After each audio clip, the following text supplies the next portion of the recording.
Welcome, everyone, through all time and space to an all new episode of Weebs on the Weekends, a podcast where we break down the anime news highlights of the week and give a retrospective look at an anime that premiered 10 years ago. Today's episode will be doing a year in review for the year 2023. I'm Jay Johnson, a part time weeb and full time college counselor now. And returning for the first time in 6 episodes or a year, depending on where you are in time and space, is Sam. Sam, welcome back.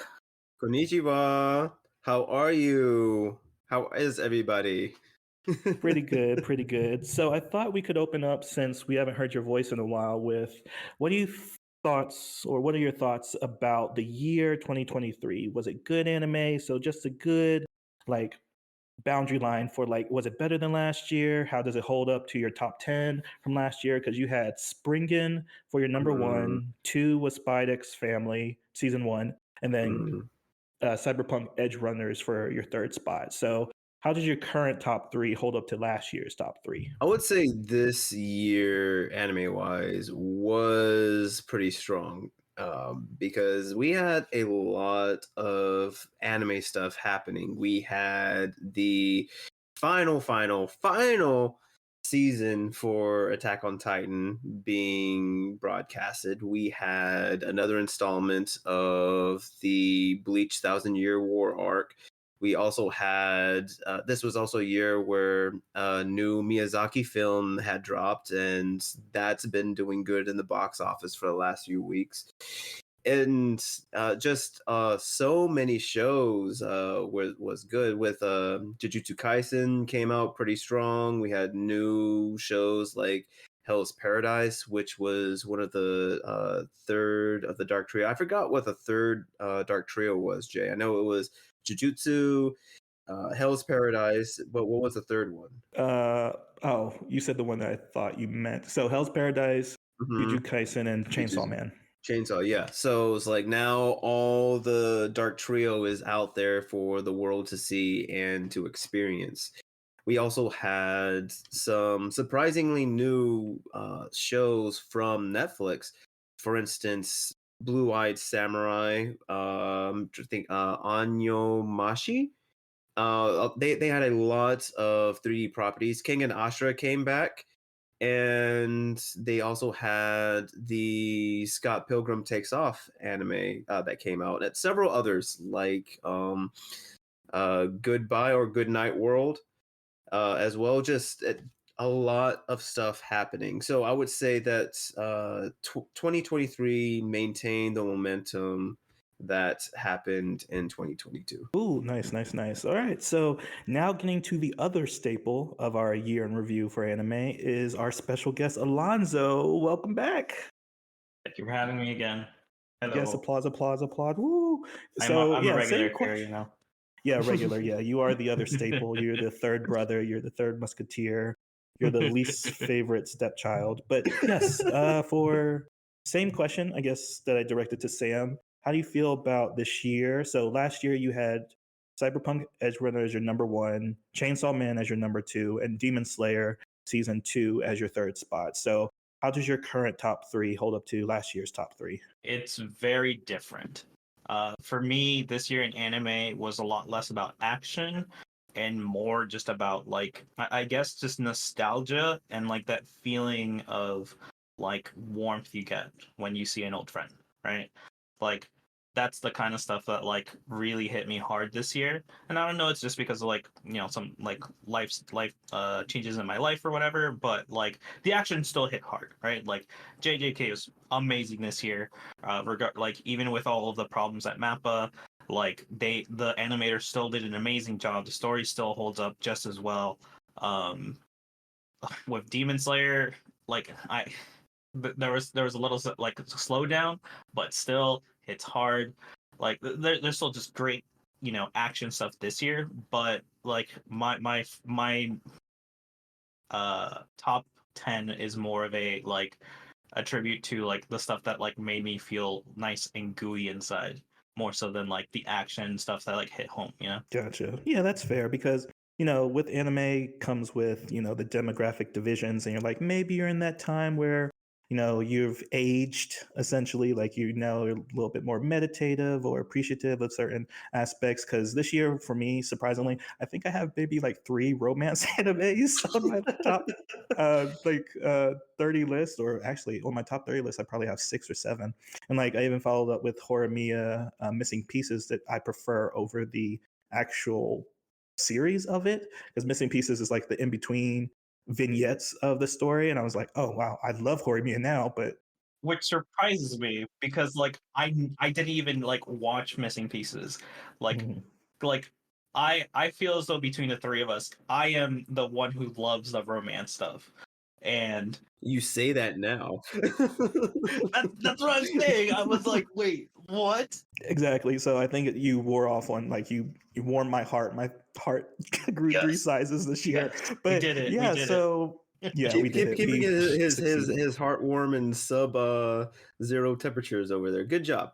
Yeah, it's only negative maybe 15, negative 17 Fahrenheit right now here. But anyways, let's talk about the actual year of review. So good opening, but let's get you with some hard statistics about the year, because it's very interesting, especially as Alonso mentioned about Mappa's kind of implosion almost. But we'll see how that turns out. Probably we won't see that until after their next production cycle, see what the actual damage of this year's scheduling was. But yeah, statistics about 2023. Let's do a quick guessing game. So, Sam, how many anime do you think premiered this year, counting originals, OVAs, ONAs, films, and sequel series? So, if you were to ballpark. I can't remember. Jay, was Japan affected by the Actors Guild strike at all, or no? Was that just an American thing? Oh, interesting. Yeah, that was something that noteworthy happened in the U.S. So Mhm. some of the voice actors were on strike alongside the guild, the Screen Actors Guild Award, because the voice production also counts as being SAG members. So Yeah. yes, it didn't affect production in the West, or sorry, it didn't affect production in the East, but it did affect translation services in the West. So yeah. All right. So it had no bearing on your question. Mhm. I would say 200. Ooh, 200. Okay. So Alonzo, Jeopardy right rules, or how do you feel like you're going to? 201, 199. No, I actually my guess is actually like probably like 140 is my guess. Yeah, I don't think we got 200 anime. Even continuing stuff like, because I think Detective Conan's still going, so is Chin Chin, and My Family Yamada's right. They're still going, but Doraemon, right? I don't know. oh yeah, Yeah. Oh, Doraemon, yeah. Some Doraemon. Beyblade, some Pokemon, Digimon. Yeah. So all those long running series. Yeah, I Yeah. still don't think we hit 200 though. I think we're like 140, 150 probably. 140 is my number though. Yeah. Okay, 140. Okay. So I forgot how the Wheel of Fortune guy does it, but the correct number is 315. 315 this year. So Damn. the anime industry has been in full tilt for the past couple of years. So as of right now, because they release their numbers at the end of the year with the manga, music scene, as well as the animations, tracking numbers for aired anime as well as those released online. So aired anime completely on broadcasting in Japan was 224. Films that came out were 44, or 44. ONAs was 37, mostly taken up by Netflix, weirdly enough, this year. And then OVAs took up 10. So those conclude specials like I'll get to that in a little bit. Anyways, so yeah, 315. So I guess Sam wins that. Yes, I finally. Sorry. Do you have the numbers for last year? Like how many were there Oh last year? man, if I was a good moderator, I would have brought that up. But Hold there on. was like at least a 3 or 4% increase from last year. So it was Yeah. just peaking over the 300, or right about maybe to hit like 300 from last year. 301 or something like that. But I think I'll put a disclaimer when this episode comes out. Oh yeah. Anyways, Sounds good. yeah, some noteworthy things probably. Oh yeah. So let's go to Alonzo, since Sam mentioned some of them before, but was there anything noteworthy this year that you took, notice of?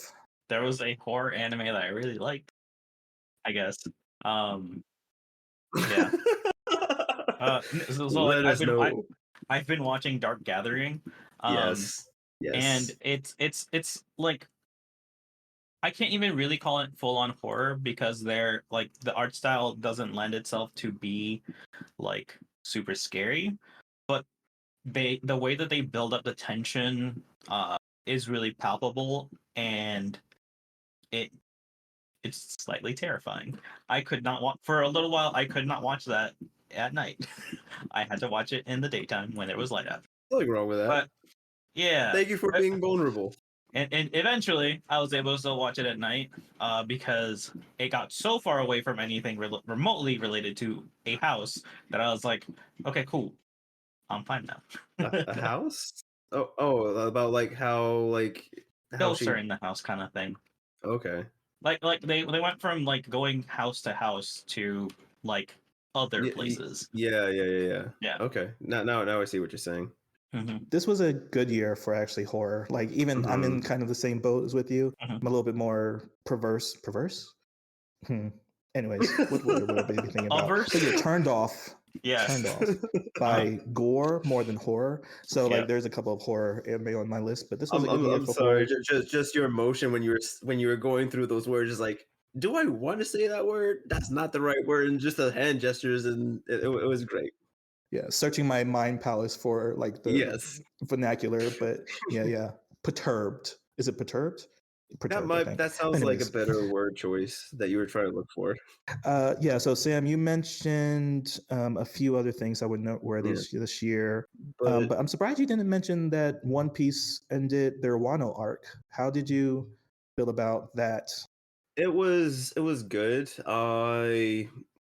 That was definitely big in terms of animation and how, because you could definitely see even in the whole Wano arc, their animation was up and above what they normally done up until that point. And near the end, the climax of the Wano arc, it was really, really beautiful. I know, like, we've talked with Alonzo off screen about it a few times. Like, there were some times when they were just reusing footage, but it means like you've spent all that money on some of that footage. Of course, they're going to reuse it, especially because of how One Piece does its episodes and try to pad for time. And so, like, that was a big thing. But I would say one thing that was sort of bigger for me, that and it's hard to say because I'm a big One Piece fan, but one anime that sort of jumped out to me, and I'm kind of sad that it didn't get finished. So like I wasn't sure if we would even consider it because it wasn't really finished, but it was Zom 100, mainly because of how it hit. I guess it hit me at the right time because I could relate to the main character, and going in the theme with the feel good vibes. Even though it's a very horrific environment, the character is trying to live in the moment, something that I've personally been trying to do. And so it's sort of been like a cathartic release. It's like, oh, he can do it in the zombie apocalypse. Why can't I do it now? That sort of thing. And the characters are just enjoyable. And I've seen like a couple episodes with you guys, I think, and with the way that the background of the story was, it's funny because the people who worked on Zom 100 worked with the same studio that made The Dark Gathering. And so they try to thumb their noses at that studio in Zom 100. And it sucks that they started to have issues of their own, which is why they weren't able to finish the series. But I was surprised because of like how great quality work it was and how great the storytelling was. So, but that was one of the bigger pieces that surprised me in how much I resonated with it. With One Piece, I read the manga, I read that part, so I knew that it was going to be big. And now I'll get off this tangent so that we can continue moving forward. Oh, it's all good because one. I thought you were going to go lean into the Netflix live action adaptation. That was good too. Can we talk about that real quick? Can we just talk about that real quick? The live action adaptation? Yeah, just real quick. It was good, right? Like not comparing it to like not saying like oh it's better than the anime. No, not saying that, right? But for being a live action like adaptation, it was good, right? The characters were enjoyable and everything. No, yeah, the actress. It's one of the only 3 live adaptations that I would ever suggest to anybody. Like a live adaptation of an anime that I would ever suggest. What are the other two? Battle Angel Alita and Live Die Repeat. Jamel, what? Oh, I'm sorry, Jay. That's an adaptation of an anime. What's Yeah, All You Need Is Kill is the manga. Mhm. Oh, it's it's Edge of Tomorrow. Edge of Tomorrow, Mhm. Yeah. Live, Die, Repeat. Edge of Tomorrow is the adaptation of All You Need Is Kill. So Yeah. so the big One Piece things were Wano ended, the live action adaptation, Netflix. and then Luffy was added to the Macy's Day Thanksgiving parade. So That's right. big year for One Piece. Luffy Also, and the his Yu Yu bucket hat. Hakusho. Yeah, his bucket hat. But the Yu Yu Hakusho live action adaptation just premiered their first episode last night. Yeah, As of Five this episodes. recording. 5 episodes. All of them dropped. Okay, cool. Okay. Good. Need to check that out as well. So other things that maybe took note this year was Mob Psycho 100 ended in winter 2023, as well as Sam, you mentioned Attack on Titan. There was a couple of deaths I'll talk about very briefly because they're really sad. But Nanami, or it's not Nanami. Wow, why is that on my mind? Nami Sano, who was the mangaka of My Name is Sakamoto and her most recent manga, Migi and Dali, I think, premiered this year as well. She passed away at 36 years old. Yes. That sucks. I try to watch that. Yeah. Go on. It's creepy. Well, not creepy in the. I'll say my thoughts for it later. Okay, cool. Okay.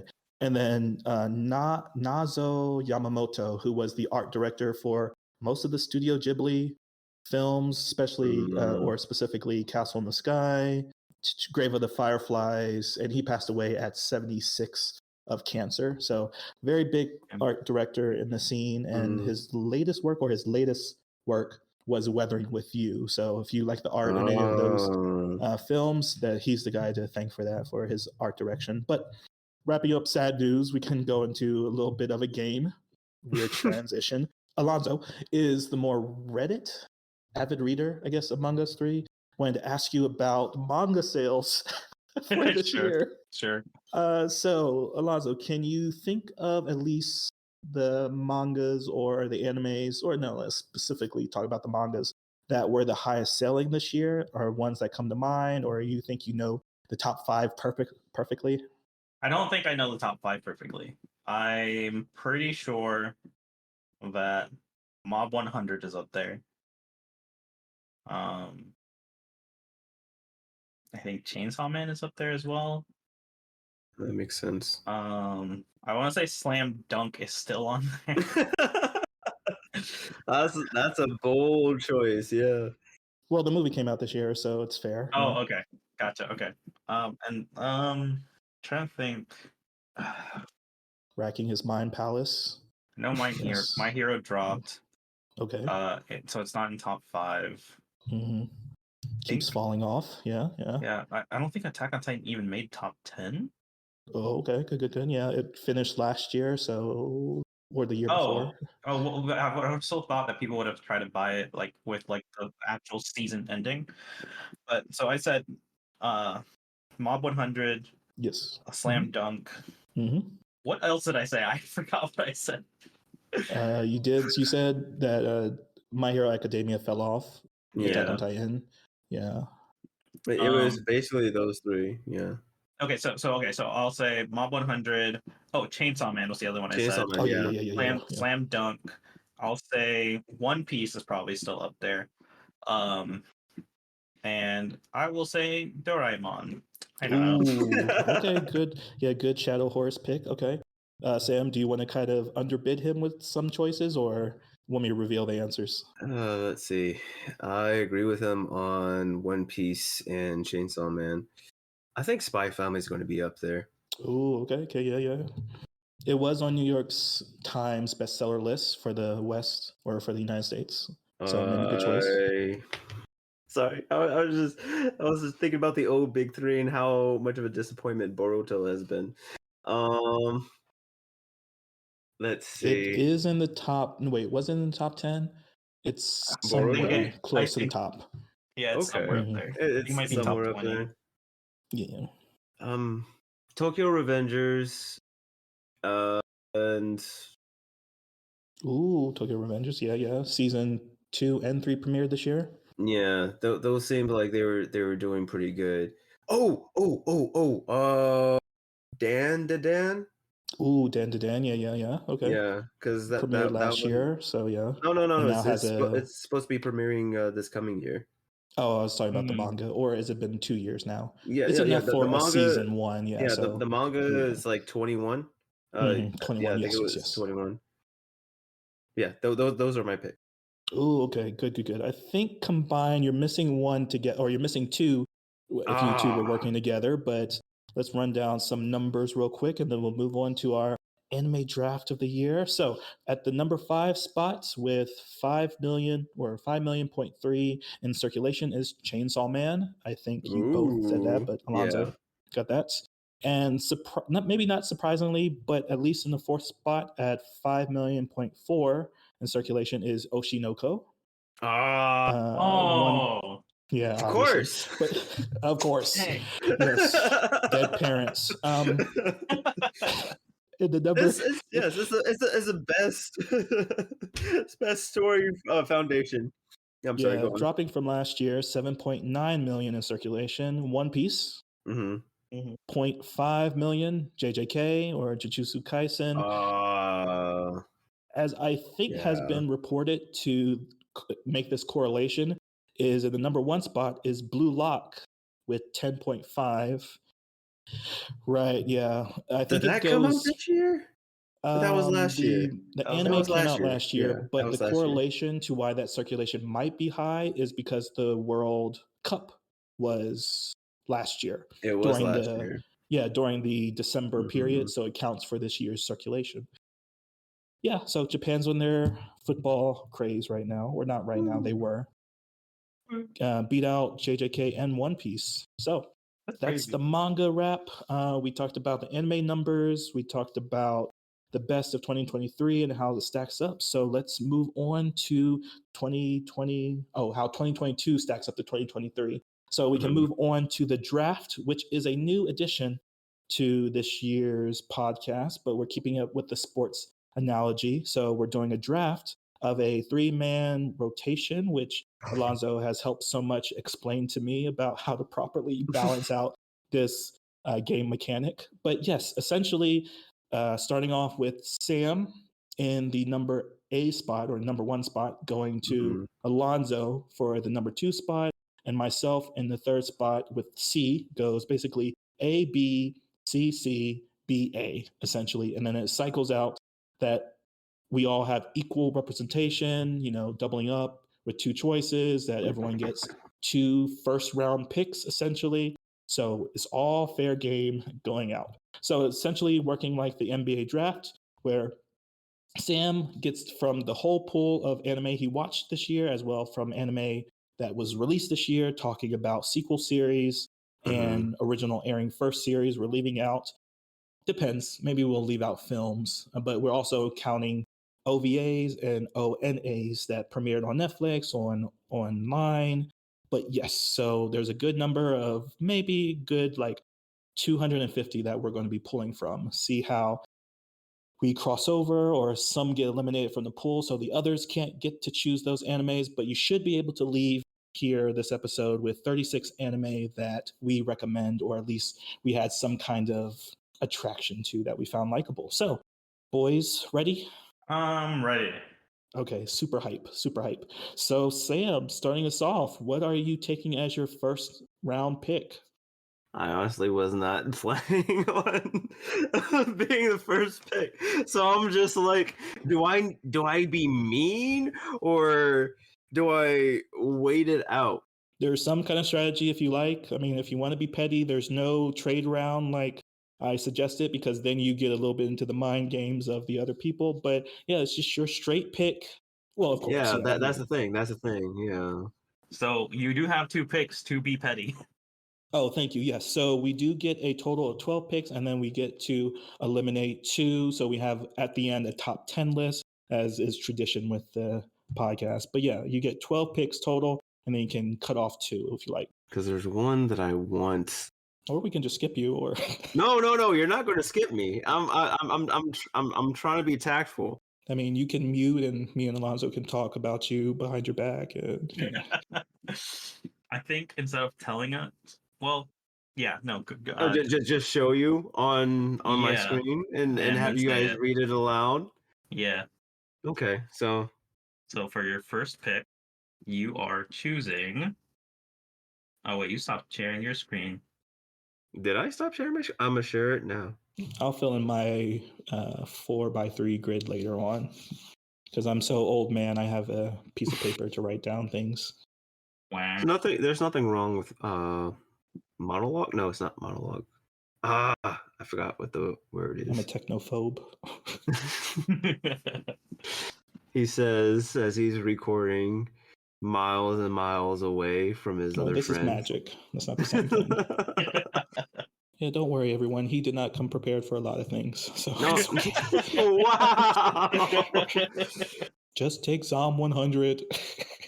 Sorry, I don't mean to influence your choice. No. bad, So that is, even though like it's not finished, that is up for grabs. I think so. I think we can evaluate like how good that anime was based off of what we did get. Okay. Because like I mean, like there's some anime that are still airing right now that we are still considering, right? Because it's still within the year. Yeah, Frieren is in its 12 episode of its 24 episode run right now. Mhm. So even though it's halfway point or its first core, you can still consider it. Yeah, there was no stipulations about if a series had been finished or if you did not watch it to its end, essentially. All right. So say it for everyone in the back. Your first pick in our draft is Oshinoko. Nice choice. Oshinoko, of course. Yeah, that was it aired, I believe, as I have written down, in the spring. It held the #1 popular spot for almost the whole run, versus a lot of other contenders. But yeah, Oshinoko, good pick. That first episode was fire. It is something that is obviously anime of the year potential. So yeah, it's up there. All right, so Sam's #1 choice, first round pick, was Oshinoko. So, Alonzo, how are you going to follow up with the obvious choice? Yeah, the obvious choice. Look, I'm only picking this first because I did not think either of you would pick Oshinoko, and I knew that Jay was gonna try to steal this from me. So this is my pick for #1. See, I felt like I've started the petty. This was my tactical pick because I knew Jay was gonna try to steal this from me. I picked Frieren. Nice, perfect.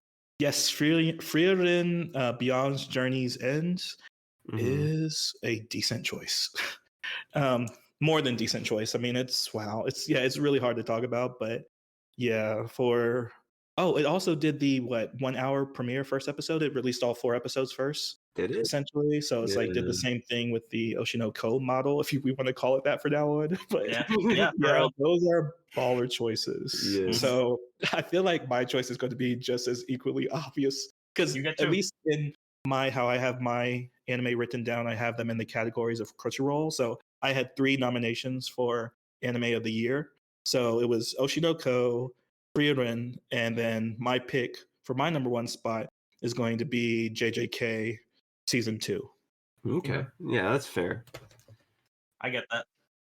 All right, cool. Sweet. Frieren and Oshinoko, and then JJK has been taken. Okay. Let me just get to pick again. Yeah, I get to pick again because it's C spot. Sad. But I mean, you get 2 you get 2 in a row. Yeah, but then I don't come back around for a bit, but it's okay. You'll be all right. Anyways, I'll be all right. Yeah. So my second draft pick is going to be Heavenly Delusions. Yeah, Yeah. good choice. So Good choice. yeah. Good choice. I was really enamored by this for the tech story. I'm always a big fan of sci-fi stories, and yeah, not to ruin the twist of the series, but yeah, I am so excited for the second season. And then again, Production IG is the studio behind it, and they have a second season confirmed. So looking forward to how season one kind of concludes essentially. But yeah, it was just really surprising that we got a really good sci-fi story this year. So yeah, Heavenly Delusions, Tengoku. Oh, my Japanese. I know it's Tengoku Daimakyo. because Tengoku Yeah. is heaven, but I forgot Delusions. But anyways, trying to Daimakyo. show off my Japanese. But Daimakyo. Daimakyo. all right, so reverse order. We're going back to Alonzo. So Alonzo, your second pick. My second pick is Mushoku Tensei. Ooh, Season season two. two. That Season did come two. out, yeah. Nice pick. Yeah, it's Jobless Reincarnations, the story of Rudius getting over his ED problems. Look, Not to put him on blast or anything. Not to go into it, but yeah, no. This season was phenomenal. I understand that a lot of people did not like it, but it was great. It was great storytelling. You cannot be happy about the subject matter. It's something that never really gets tackled. It was, I think, handled in a pretty tactful way. Like it was good. I'm gonna front. It was good.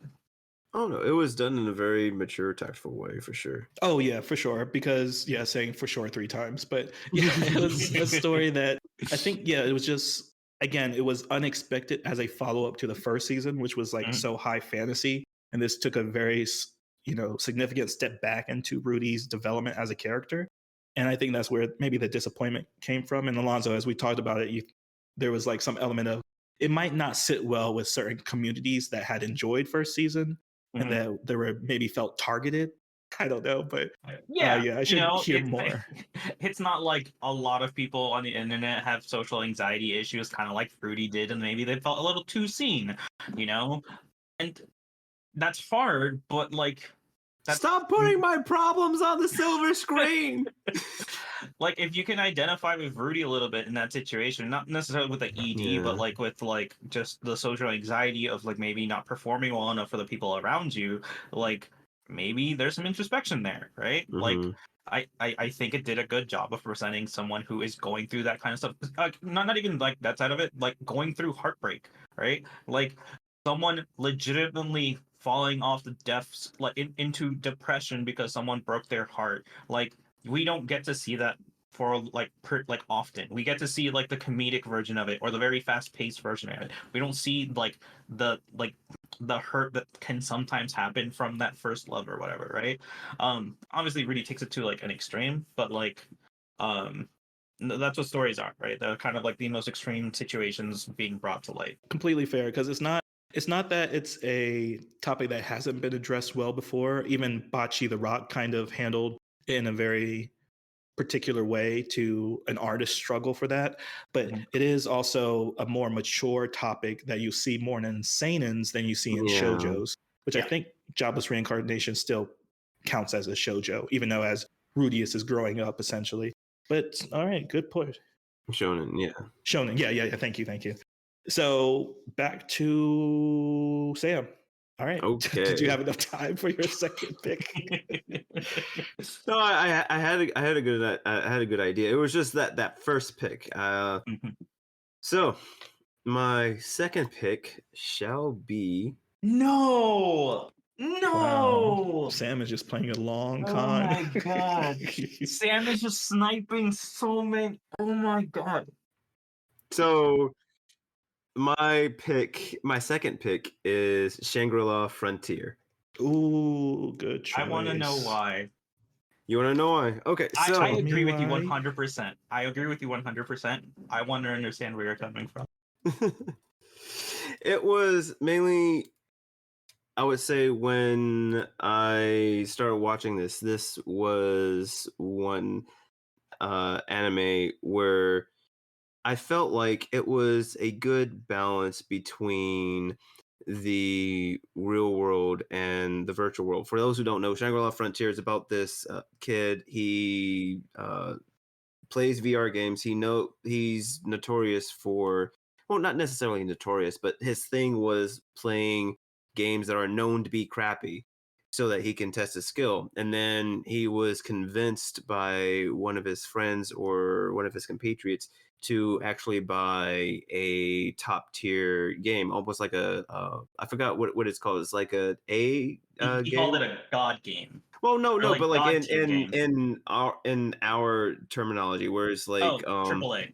yeah, it will be our equivalent of a AAA game, and and it's about him using his skills that he had from some of these from some of these busted games in this newer game, and what he can use, what he is not necessarily adjusted for, seeing him grow in that regard. Again, like I said, it seemed like it was a good balance because we get to see him playing with his friends in other games. So it's not necessarily just stuck to this, but it's with other works like, say, Good Night World, you get to see like that balance. I would say, like, thinking on it, it's like you get more of a balance in the real world versus the virtual world. But with Shangri-La Frontier, it reminded me a lot of Excel World, where you get that balance between the real and the virtual and how they are affecting another. So, like, you see a distinction between what the people do in the game versus what the people do in IRL. And it's just nice and fun. It's sort of reinvigorated my love for games a little bit. I've talked to Alonzo that I'm sitting there watching the game. It's like, oh, this is like exploring this world. It's like, I want to explore this world. It's like, wait a minute, I've got a game like that. It's um, the name Don't be is ashamed. escaping me right now. Genshin Impact. Genshin Impact, yeah. And I know there's a online mode for it, and I keep saying that I'm going to schedule a time where I can play with him on Genshin Impact. But Spider-Man 2 came out, and that's been taking my time. So, but Shangri-La Frontier, it's mainly, again, like with the feel-good vibes, it's reinvigorated my love for gaming in a good way, and that's why I'm choosing it for my list. Great choice. Didn't watch it. Anyways, moving on. Thank you for asking for my opinion, Jay. No, he because asked for like it. Yeah. no, because Alonzo did. My apologies. Yeah, My apologies. no, like I knew that if you were picking it this early, you knew I was gonna pick it, and I figured it's because you saw something in it, and that I probably saw too, right? Mm-hmm. And I just wanted confirmation. You are So he did validated, sir. confirm. Yeah, he did confirm. Okay, cool. Gotcha. So a little bit of a like, hey, cross promotional, I guess. How does you feel about Shangri-La Frontier versus Long Horizon? It's different. Okay, not better. No, it's better because it's. I will say this: it is better only in the sense that it will appeal to more people. Yeah. Because Log Horizon is slow in its build up. It's all about world building. It is for a very niche audience, and I think I said that in the episode, right? You did. This is far more for just a general audience that wants a quick snippet of like kind of how some gamers are, right? People who artificially implement restrictions on themselves to get more out of a game, right? That's what our main character does. Eventually not artificially anymore. But it's a very interesting take and like viewpoint to go through. Like we hear stories of speedrunners breaking games and stuff like that, and then people being able, like the guy who beat Melania in Elden Ring with only a bucket hat. Like it's literally that guy in the anime, right? Like that's who the story is about. It's that guy. Let me solo her. Let me solo her. Yeah. Let me solo her. Yeah. You know, it's very literally a story of basically that guy going through an MMO that has rules that he has to abide by, right? but also being so skilled at maneuvering like bad games that he can adapt to a good game that actually responds to the things that he does, right? Um, thus like breaking that game too. So like I said, not better in like how it portrays MMOs, but better because it's faster paced and probably like going to be more appealing to a larger audience. Yeah. Fair. All right, cool. So that's the end of our first round. So these 6 anime are off the table from the pool. So Oshi no Ko, gone. Shangri-La Frontier, gone. Frieren, gone. Jobless Reincarnation, Season 2, gone.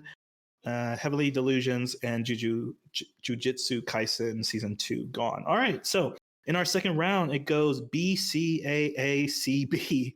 So that means, Alonzo, you get the first pick this round. Woo-woo. So what's your third pick? My third pick is Dark Gathering. Ooh, nice. No big surprise there. It is the one of the only. I watched 2 horror anime this year. This being one of them. The other one being Another, which is a really old anime that my friend put me onto. That was so captivating. We started it at his house around 9 p.m. Watched like 4 episodes. I went home and finished the story. Yeah. That's really how good. captivating it was. It was really good, and it made me appreciate Dark Gathering for its storytelling as well. Because I tuned in every single week for this show. I'm glad that it's getting that it's 2 cores, and I just really it made me want to watch more horror anime. And that takes a lot, especially because of your predisposition for certain horrors. Yeah, I don't. I like horror movies. I can't do possession movies. I grew up Catholic. That shit hits different. Okay, which is surprising with what's happening in Dark Gathering too, because like the recent that one feels a little different. I don't know why. Feels different. Oh, okay. Yeah. But yeah. Okay, cool. And now that you've seen Another, you can go back to me and Sam's episode where we talk about it. No, I will. No, like I purposefully avoided it. No, I purposely avoided it because I was like my friend Martin's been like bugging me to watch it for years, and I was like, I'll eventually watch it, and then we finally did.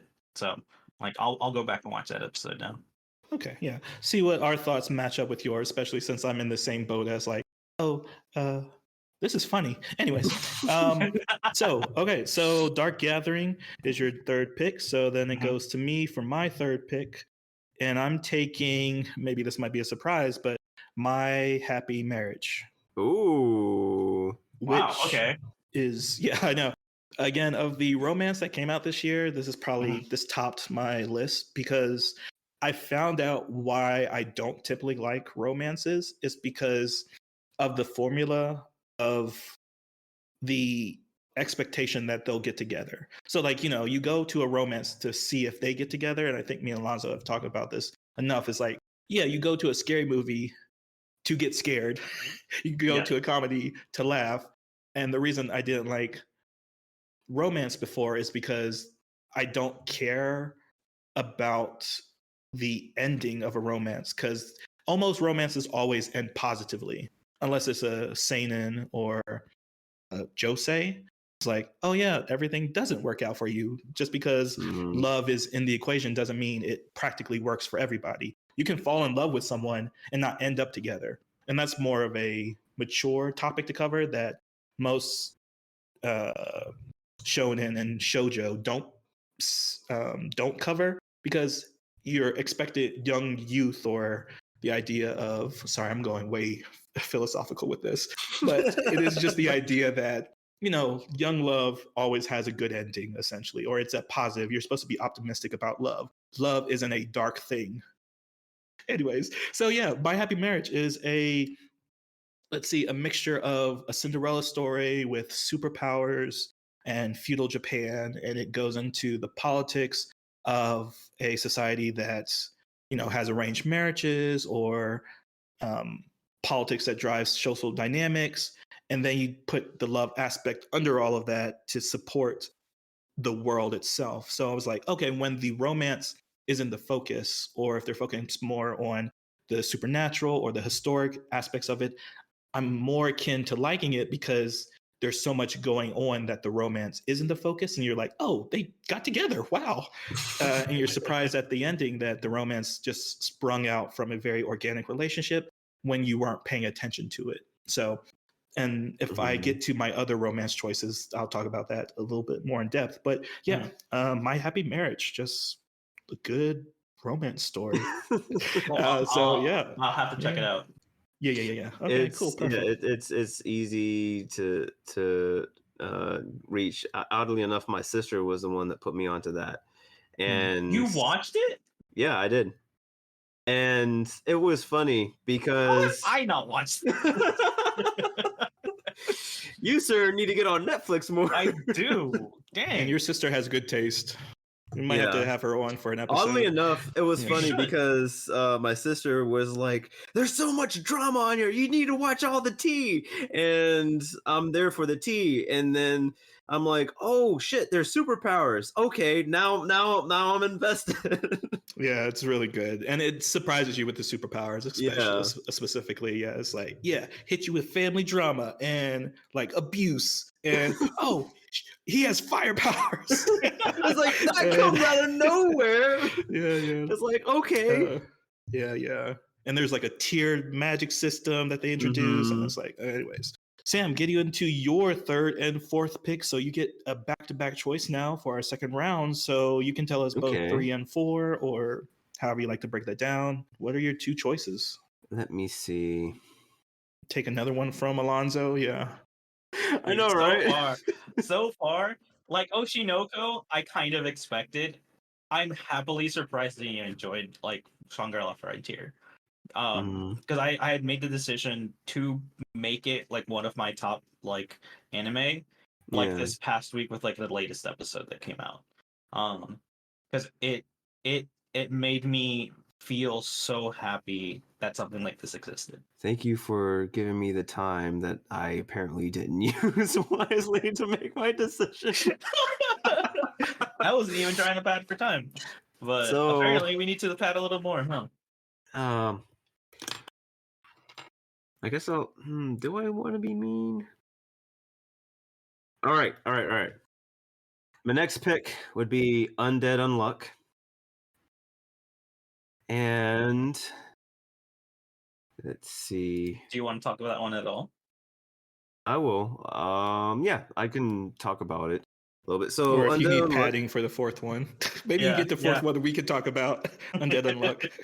Yeah, so that is a snipe for me though, because that was a snipe for you. Yeah, just because like the latest episode, again, I was kind of in the camp of Undead Unluck because of its negator power system, and I was like, oh, I want to solve the mystery of what everyone's words are. And then you get to words like unjust. Oh, okay. Sorry. I was like, sorry. Okay, I don't want to spoil any powers, but I mean, just saying that it exists. Never mind. Sorry. No, just the idea saying that it exists will not spoil anything because there's no way you know what it does. Yeah, right? Exactly. Yeah. So when that power came up specifically, I was like, oh, it just goes not balls crazy. I didn't mean to say balls crazy, and I just said it. But it's just like I said, like after the third episode, I was like, this series can go so off the rails. And I know that has a negative connotation, but in one episode, it literally goes off the rails because it opens up the world. And it's like, oh, what is the consequence to language existing in a certain way? And I like have so many theories about who Andy is versus a character that gets introduced called Victor. And even like when he gets introduced, they show you like a page, like a dictionary page of his name and its spelling. And I'm like, okay, why does that spelling exist? And then even when he appears, he asks a very simple question like, what day is it? And I was like, oh yeah, days are constructed from language of scientific knowledge. And it's like, whoa. and other things in space. Right, yeah, other things in space, exactly. So it's like, oh, right. And when someone says, what day is it? And the person says, what's a day? It's like, oh, it's like, you just get so what does hyped. that mean? Yeah, what? Yeah. But anyways, was that enough padding? That was enough, Pat. My Okay. Your fourth choice. pick, my fourth choice. So my fourth choice is Hell's Paradise. That's a snipe from me. 3 out of 4. I'm just coming for you, Alonzo. I either feel targeted or I think we have very similar tastes. So we'll see. So the reason why I chose Undead Unluck was I had, before the anime came out, I had read some of the manga chapters, and the manga chapters were very fun. And I didn't read too much into it. I read like maybe chapter 1, chapter 2, and then I left a few weeks and I came back and it was just like chapter 73. And I recognized one character, and it was cool seeing the myriad of abilities that were there, and I got a general sense of what they could do.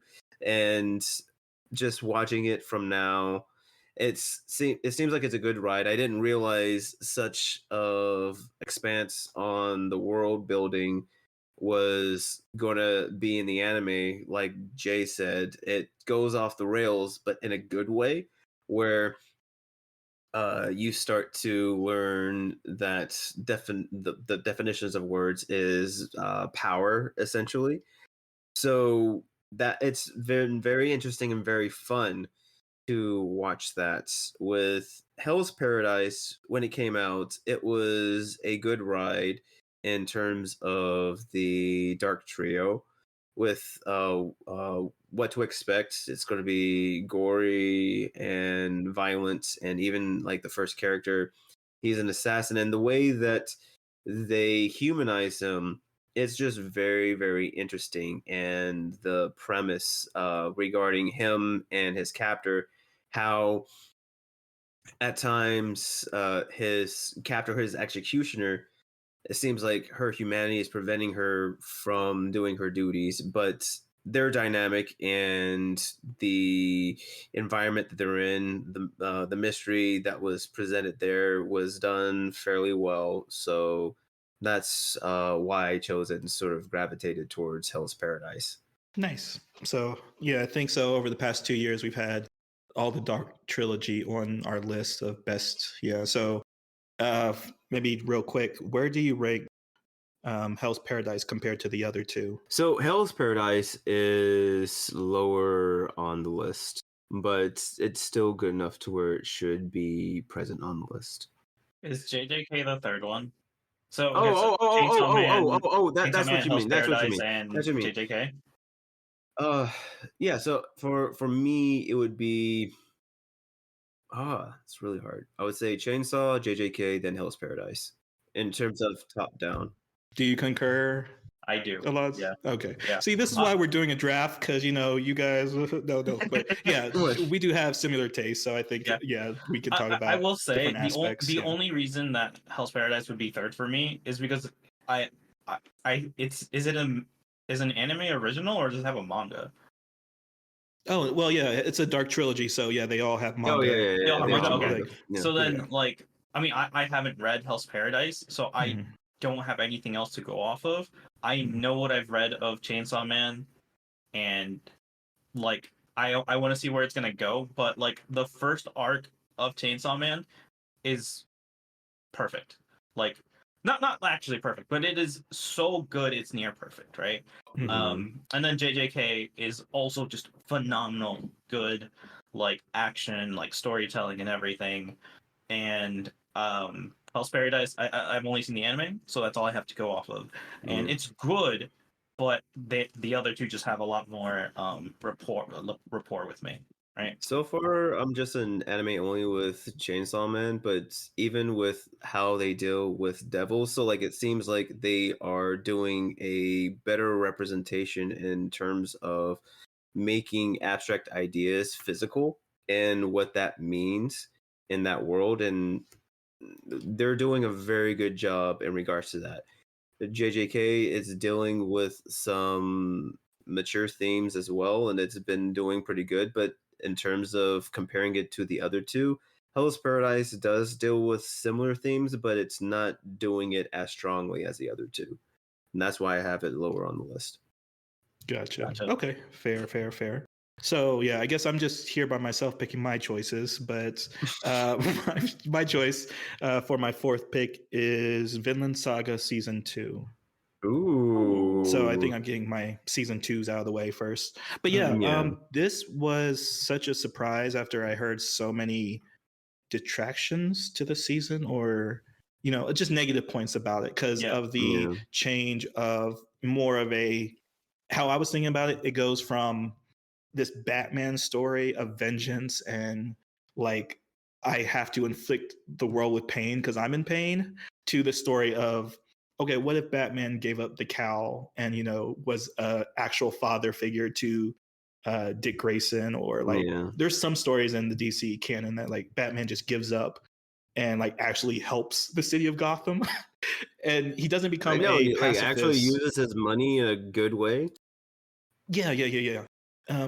So it's like that as I equate it in my head, but the story of Thorfinn going from this super angry teenager to this depressed adult and dealing with like, oh, I betrayed, my role model. I betrayed my father's idea of what is a strong individual, and like coming to terms with, oh, I've been wrong my whole life.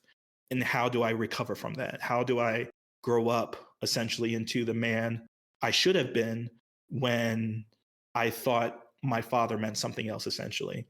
And maybe that touched me because, I haven't had a father in my life, but I was like so enraptured by Thorfinn's story and where he goes with it at the end of season 2. It's like, oh, I can't wait for season 3. And when you look back to the whole of season 2 to the ending of season 1, when you see like his whole life flash in front of him and when his dagger falls, is like, man, this is a beautiful story. And this is why like Vinland Saga next to what is the other, Vagabond and Berserk, this is why that's why this is a contender with the others too, when you talk about what is the epitome of manga, essentially. So I was like, you know what? I'm down. I'll watch this again. I'll watch season 1 and then season 2 again. And then season 3, I'm so hyped for, because then you get to the actual, oh, what is Vinland? Or what is this society that he wants to build on this ideology of what violence is and what peace is, or what history should be for everybody involved in society. So again, going maybe a little bit too deep with it, but that's why I loved it. So that's my number 4 choice. Quick question about like Vinland Saga. Would you say that like the discourse is kind of similar to the same, like just for, like from the like dissonance between season 1 and season 2 that like Vinland Saga had, kind of like how Jobless did, right? Do you think like those two like feelings are probably similar for like the audience? Yes, because again, I think it's a switch of demographic, that same way as the first season of Jobless was like, oh, it's your not typical fantasy story, but it's something that is easily relatable to like the hero's journey. And then in season 2, it's like, oh, well, the hero doesn't complete his journey. He just falls a little bit more into like, oh, I'm only a hero by these certain means. So like, oh, now I'm no longer a typical hero. I'm like, I have to be a hero for myself, essentially. I have to work with myself. Just because I save the world doesn't mean I save myself. Interesting. Talking that out, I'm like, yeah, okay. It's like that was the point I was trying to make when we first talking about it. Right. Yeah. Cool, perfect. I would say like I sort of fell into that camp too. Like I'm watching it and like I'm seeing like Thorfinn grow. It's like, I'm glad you're growing, Thorfinn, but I'm missing that action, buddy. He's like, I was like, I'm missing, seeing is like you and your physical promise. Like I know you still got it, and like me and a coworker, Jay's familiar with him, and like every week it's funny. He keeps coming back. He's like, Thorfinn's gonna kick some ass this week. I just know it. He's just gonna do it, and it's just like, no, buddy. He's learned inner peace. He's Zen now. It's like we're not gonna get any of that. But it's not even inner peace. It's like he's aimless. He doesn't have a direction. Like violence that isn't directed is like meaningless. But yeah, like he's lost meaning essentially. But yeah, like if you want a depressed guy, yeah, here's your story. But all right, so yeah, Vinland Saga season 2 is my number 4th pick. So Alonzo, wrapping up round 2, your 4th pick. Okay. I get 2 picks, right? A, B, no. Then it goes to C. You get your 2 picks next round. Yeah. Oh, okay, gotcha. So okay, Yeah. so I just got the 1 right now. Okay. Mm-hmm. Then. Oh, that's right, because Sam just did his 2. That's right. Okay. So then, okay, this is hard. You can do it. I believe in you. Yeah, Sam, let's pad for time. Okay, yeah, we could No, pad for time. I messed up and I thought that I had 2 picks, so now I have to pick between the 2. No, we can pad for time. We can pad for time. So I guess just touching back on Vinland again, was there any I guess Jay, like watching season 2, was there any particular feeling that you had in season 1 that came back that was stronger or felt validated in season 2? No, because you definitely get like how destructive season 1 was for Thorfinn. So it's like you can't feel good about season 1 anymore once you see season 2. It's like almost going back to like maybe JJK after like, oh, now that you know what Yuji's going to be going through, you're like, oh, I don't know if I can watch season 1 anymore when I saw him happy. It's like, can we just turn back time? Can we have him be a good happy boy? Alonzo. Okay, so my 4th pick is Skip to Loafer. Oh, you. Of course. Okay, Snipe! there we go. So I only picked this right now because the only reason I watched this was because Jay recommended it, and I binge watched every episode that was available when it aired, because it is just so wholesome. Like, the relationships that develop are not necessarily romantic to begin with. Like, it's a very I think this was like your point with like Horimiya's side pieces, was that like you get to see a lot more of the side characters and their stories and like their relationships with each other and everything. And Skip to Loafer is literally that.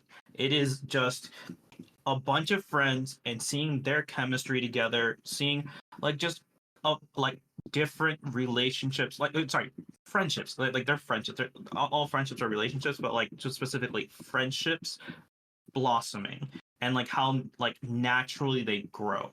All of like one very happy-go-lucky like young lady, right?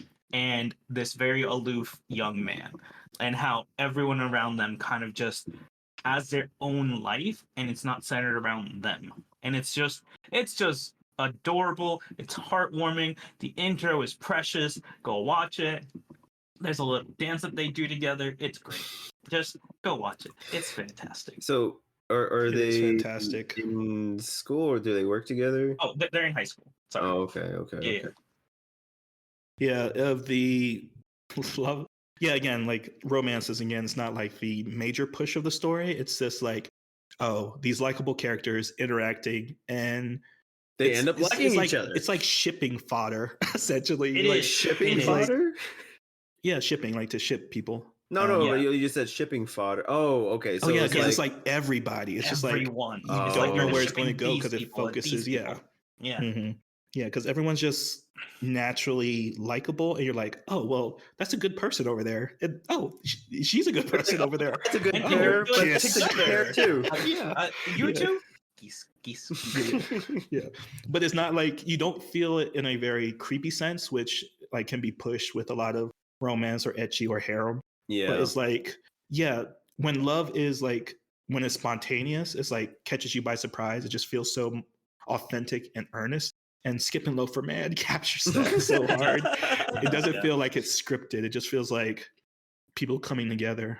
And you see, I'm getting all emotional and crying about it. But anyways, it's so good. Right. Yes. Yeah, so good. Yeah. All right. So round 2 wraps up with Undead Unluck, Hell's Paradise, Dark Gathering, Skip to Loafer, My Happy Marriage and Vinland Saga Season 2 off the table. So starting our third round is a lot. Oh, me. Oh, my first pick. Okay. Oh, me. I was like, we're coming to your 2 picks. So I was like thinking about that. But yeah, Mhm. oh, wow, I should have prepared better. But my 5th pick is going to be, pause for a long moment, Dead Mount Death Play. I didn't realize either of you were watching it. I just was like, Alonso's list I'm is the just only... being obliterated right now. I was like, oh, I'm the only one watching this. It's fine. I don't have to worry about it. It's okay. Because neither of you ever brought it up when I did.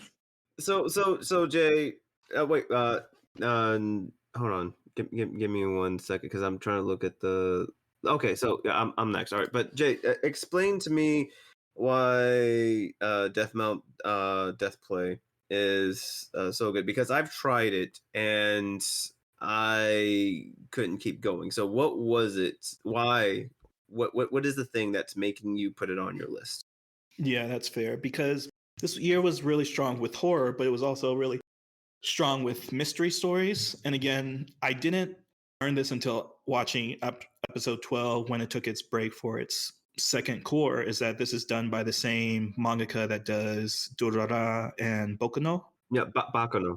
Yeah. Bakuno, yeah. So it's that idea of this vast cities network essentially interacting with each other. And I was like, why do I like this so much? And it didn't even occur to me that it was the same dynamics being set up with like an intelligence broker, the supernatural element, these gangs, these police officers. It didn't even occur to me because it's so subtle in the dynamics that it's building, with more emphasis on the supernatural element. So like in Durara, I had Celti as like the headless a biker, and then Saki, I forgot what the sword's name, but essentially add 2 elements of the mystical elements of like human mythology and like how it interacts with Japanese culture.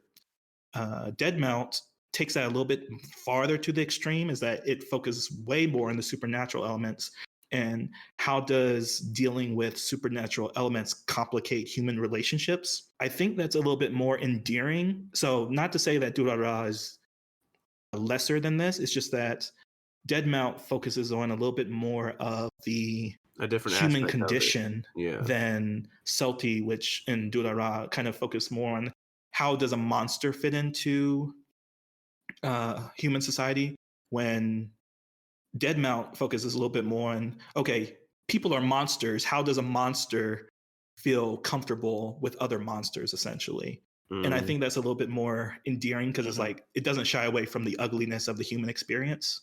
Okay. And Durara is a little bit more hopeful of like, yeah, you're a monster, but you can stop being a monster, or it's like trauma to get over. But yeah, Dead Mount is like, yeah, we're monsters, so what? Essentially. And I'd like that a little bit more. Yeah. But do you think that's right, Lonzo? Yeah, no, I agree with that 100%. The other thing for me is, like you mentioned, right, the mystery. Like that's what made me coming back. Like I was like, oh, okay, right. oh, yeah. Wait, what? Like throughout, like as like the story's being revealed, you just keep just getting like deeper and wanting to know more. Like like it's like small throwaway line, not even throwaway lines, but someone just kind of says it like nonchalantly, and you're just like, wait, what did you say? Like, okay, sure. And I think, and we're on core 2, so we're not getting like season 2 for a while, I think, right? So I'm sad. But yeah, Okay, you it's sent fair. one for Yeah, me. but yeah, how I was thinking about it when I was watching it, I was like, oh, this is kind of like the Zelda Tears of the Kingdom map, where when you light up a shrine, it reveals a little bit of the area. But how it reveals it, it shows you like a little bit on the edge. It's like, oh, let's go over there. And it's like, then you get to that other piece, and then you like, oh, the map expands more, and you're like, oh, let's go over there.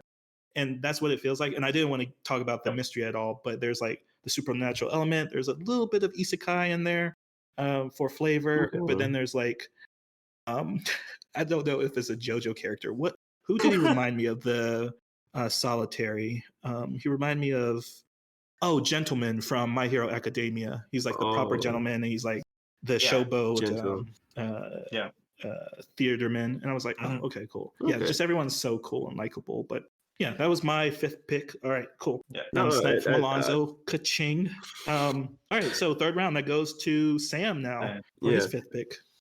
No, I appreciate your explanation on that. I'll try my best to give Dead Mount another shot because you are don't- try because You don't have to. You can fail to enjoy something. okay, Sorry, I said that. I said okay. that weirdly. No, sorry. You can just you can like not like something. Damn it. No, so let's see. Oh no! Why did you say mysteries? Sight. You bastard! Okay. This Samuel Jackson word. This? Okay. Boom. Link Click Is this Season Soul 2. Oh, Link okay.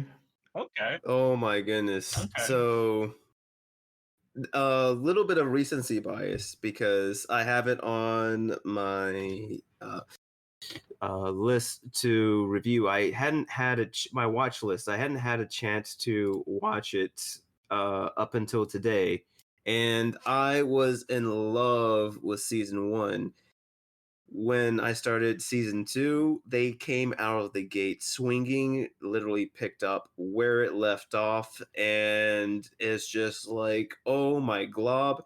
Not only did they come hard with the intro, the music, and the animation like they did last time, but the main antagonist that shows up, he the main antagonist, I don't know if it's a he or a she, but the main antagonist shows up and just basically wrecks face to the main characters and says some things akin to where it makes you think, are we dealing with another Skylar situation, like Skylar from Heroes? And it's just a very good mystery. The first season was a very good mystery, and the second season is just playing on that mystery, adding another level. And even in the first episode, you see a little bit of growth in one of the characters, where in most other works, you see whenever you have like a buddy system, one's brash and devil may care attitude. The other one is a straight man. The straight man's always telling the brash character to do X, Y, and Z. The brash character never does it, and they end up having to pay for the price. And there was a situation where the brash character does have the ability to do something that the straight man tells him not to do. And because of the emotional situation and the physical situation, he's more inclined to do so. And he ends up listening to his inner straight man at sorry, to his inner voice at the time, and it's a good payoff because you never see that happen. Like there's actual growth there, and I am very, very hopeful for the rest of the season. So, yeah, that's why it's on the list. Perfect. Yeah.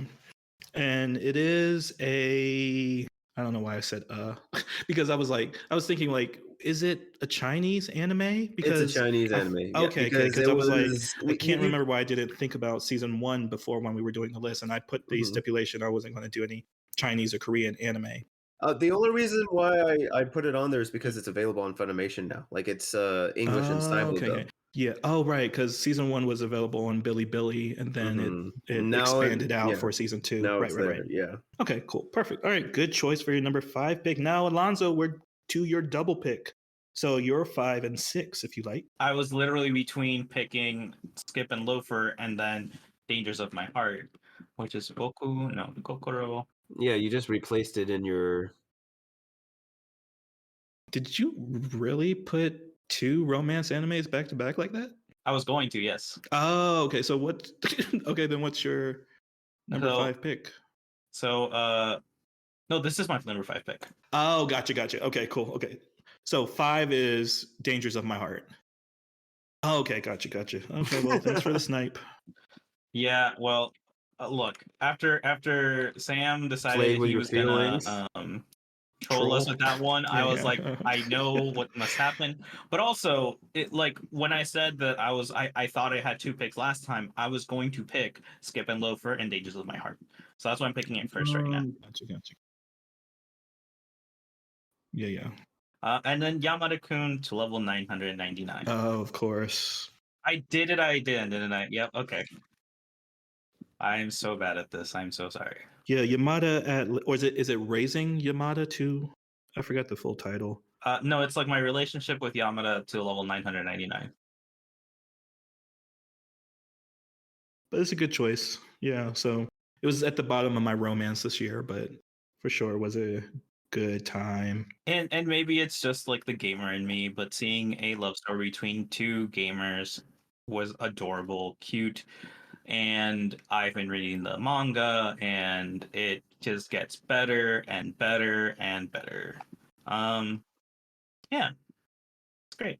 And then Dangers of My Heart it's just adorable. It's cute. Like seeing two people who kind of like each other. One where the male character is the tsundere. Like we don't get that a lot.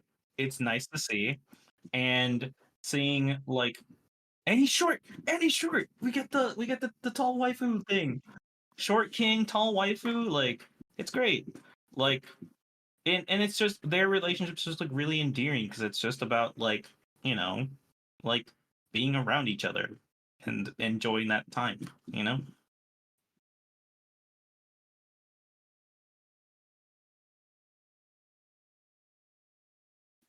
Right? It was great. And then after that, she's like, "Here, you can have these," and it's like crumbs. And that she then comes back to is like, "No, no, no, my crumbs. You can have the bag though." Right? Like that was just funny. It was great. Yeah, and there's small touches like that really makes them feel like actual.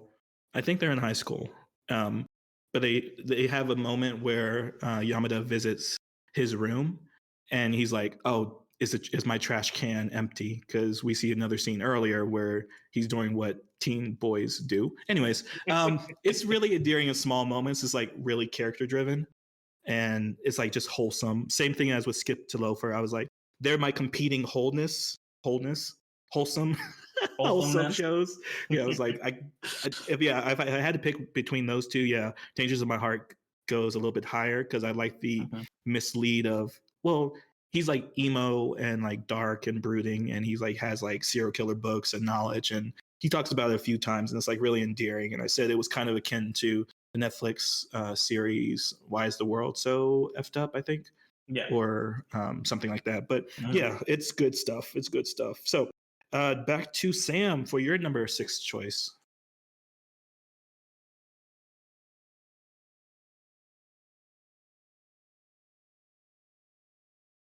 Oh, do we need?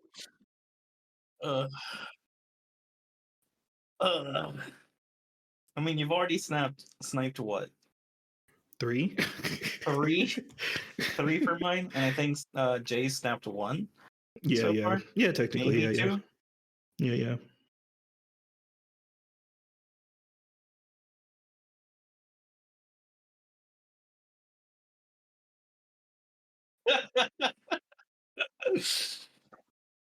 Man, I'm just gonna activate the flag. Not today. Not today. Mm-hmm. Oh, okay. Okay. Okay.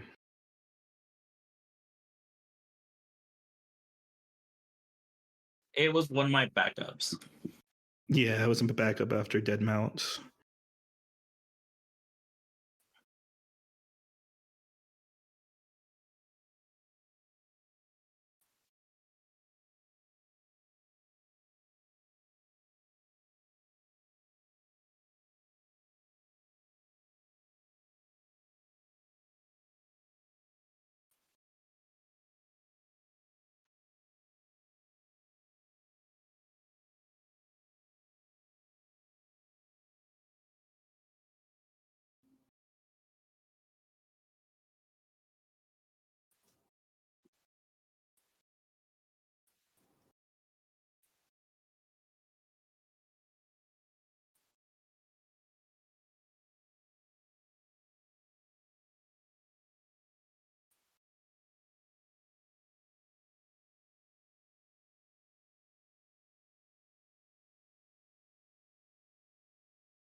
Nice.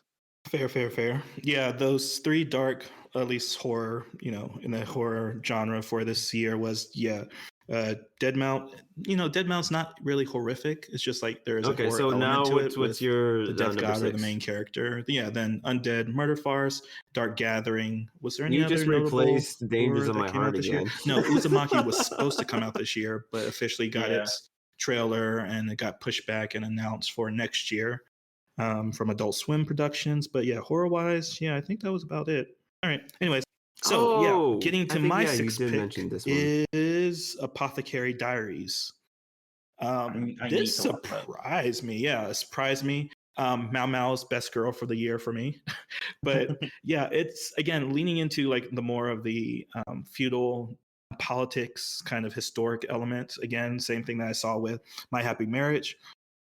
Yeah, Apothecary Diaries follows this girl that is basically a potions master. She's an apothecary. Anyway, sorry. But yeah, potions master, toxicologist, but that she has this endearing trait to make her likable is that she tested the poisons on herself.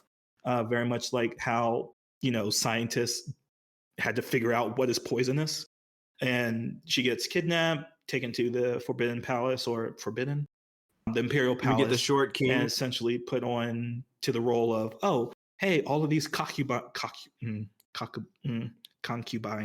are getting poisoned because they're ladies of privilege and authority, and they have like this regal power being attached to the capital city or the imperial city, and like, oh, we don't know how to detect poisons and like all the sabotage and all these back dealings. It's very much Game of Thrones in the first season, but it's very played off into a cheerful disposition with like the main guy kind of trying to riz her up and she being immune to his advances, and then her kind of particular trying not to out her with certain feelings she has for other people in the story. But it's really endearing and just in a very deadly kind of situation. Like all these people are playing this balancing game of politics and she's just there as an outsider saying, oh yeah, you guys are kind of messed up for doing all of this. And she just provides that outside perspective on how normal people would process versus how politicians or people of royalty process situations. So she's a good character. It's a good story. There's a lot of depth to it with the politics and dealings of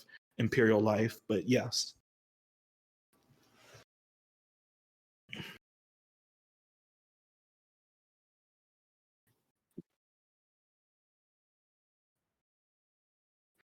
Yeah, it feels a little bit akin to Spirited Away when Sen gets employed to the bathhouse, but in this instance, Sin had like an actual, not the actual usable talent, but her kindness and her childishness almost access her talent. But yeah, it's like that. I feel like I'm kind of foreigner in a foreign land, but it's your own country. It's just like this whole separate culture from your own. Pick. All right.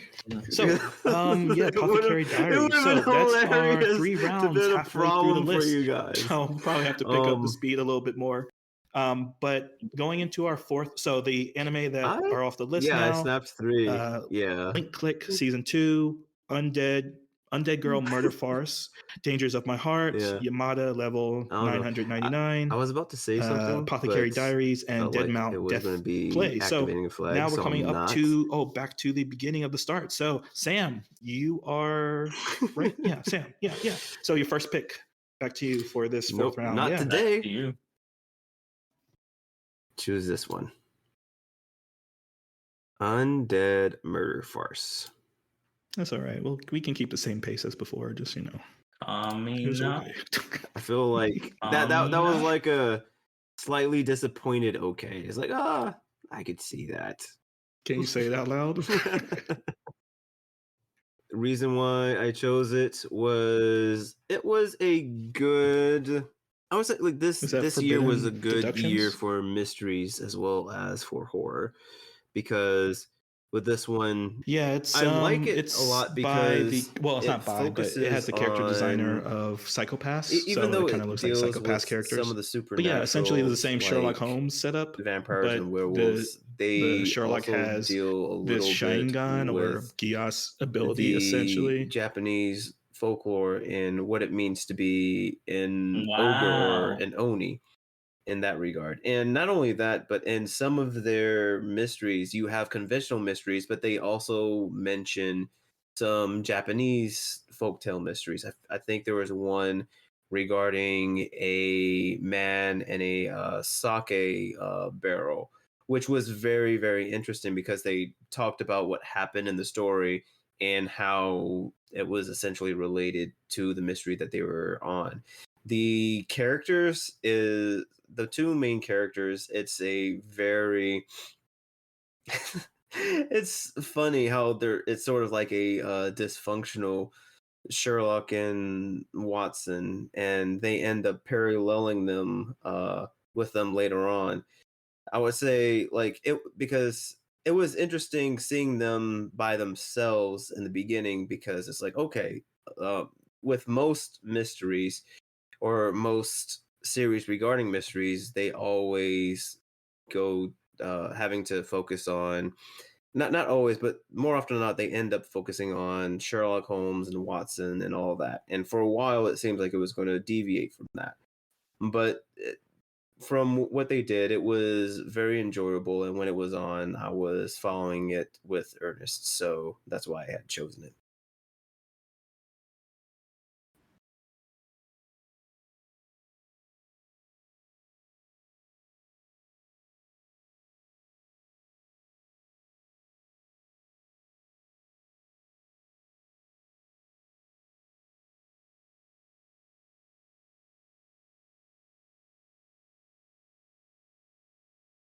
Yeah.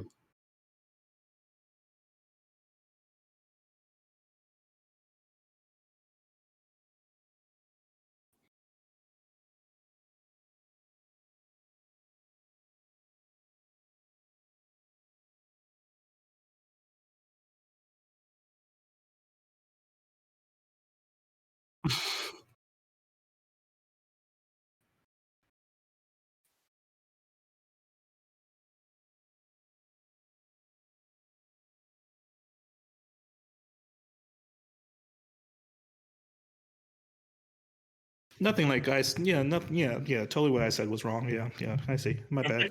Anyways, so good. Yeah, Forbidden Deductions, a very underrated show. I think it premiered last season, and I think that was not fair against it because it's a very subtle story. Same thing as Moriarty the Patriot kind of came out against some heavy hitters. So like you had Forbidden Deductions and JJK. It's like oh okay. Cool. Yeah, not going to get the shine lights. But all right, so to B. Concubines. So Alonzo, your Yep. 7th pick. My 7th pick is Good Night World. Whoa, surprise. Okay, cool. So the reason I have Good Night World up here, is not because it's low on my list or anything. If anything, it's it'll probably be my top 5. But there's something that doesn't get shown a lot in just general media, and that's like a dysfunctional family and why they're dysfunctional, right? Like and probably like the best way to just show it is just like the very beginning. It's just as the premise is family members hate each other. They refuse to talk to each other. Every single interaction they have ends with them in a fight. Even something as simple as like, "Hey, can I cook? Can I make you dinner? You need to eat."